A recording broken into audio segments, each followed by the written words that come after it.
This is Gitesh. I have done stand-up a couple of times before. Let's try it here. I have been in San Francisco for 5 years. Seriously, forget about love in the air. In San Francisco, there is smell in the air. It could be smell of weed, and if you are lucky, it's smell of sourdough bread.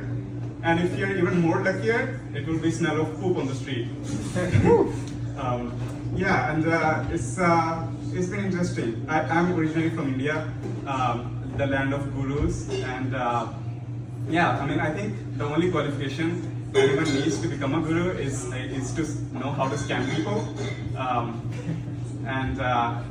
think when AI is going to replace me, I'm already way ahead of the game, and I'm gonna try to scam people and become a guru. It's interesting. The dating scene is interesting here. My love life is also interesting. So the first date I went to when I was here in America, it was a white woman. We went on a date. We were just chatting, and she's like, "What's your living situation?" I'm like, "I live with my roommates. How about yours?"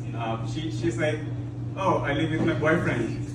And I'm like, "Okay, we're on a date."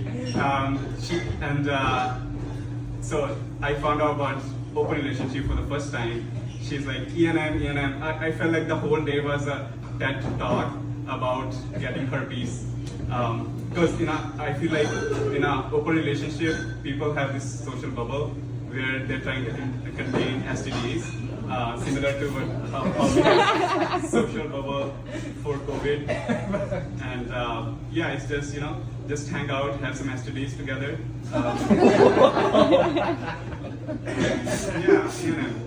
It's pretty cool. That was a fun date. The other fun date which I had, it was a woman. She doesn't. Okay, so the date went like, "Oh, do you eat meat?" I'm like, I can try. And she's like, "Oh, I don't eat meat." I'm like, "Okay." I was like, "Do you want charcuterie board?" She doesn't eat dairy, so lactose intolerant. I'm like, "Okay, what about drinks? Do you want to try some drinks?" She can drink. She doesn't drink. And I'm like, my last question was, "Do you at least can have sex?" And she's like, yeah, we could have sex. And I'm like, "Okay, so our relationship is gonna be like a lot of gluten-free water and a lot of sex." I'm like, "Okay, I'm down for that." I think there is some other interesting dates I went on. There was this girl on Tinder.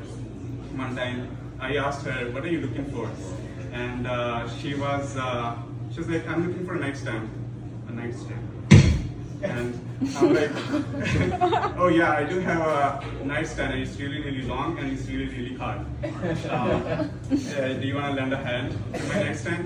And she's like, "Oh yeah, I will come over right now."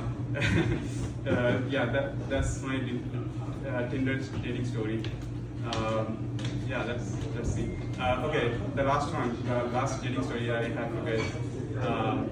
I went on a date. It's usually me fishing people, but this time I got fished. The girl showed up and was twice the size. I have nothing against plus size girls, of course, and I love those curves. I love those curves. It's okay. But this time. It was just during the date. I was worried like she's gonna eat my food. It's like, she's taking my food. I'm like, "Oh, do you want my food?" I'm like, "Okay." The only thing I could do to get out of that date was jump out of the window because I knew that she's not gonna fit through the window. Oh God! Sorry. I think I had just. That's it.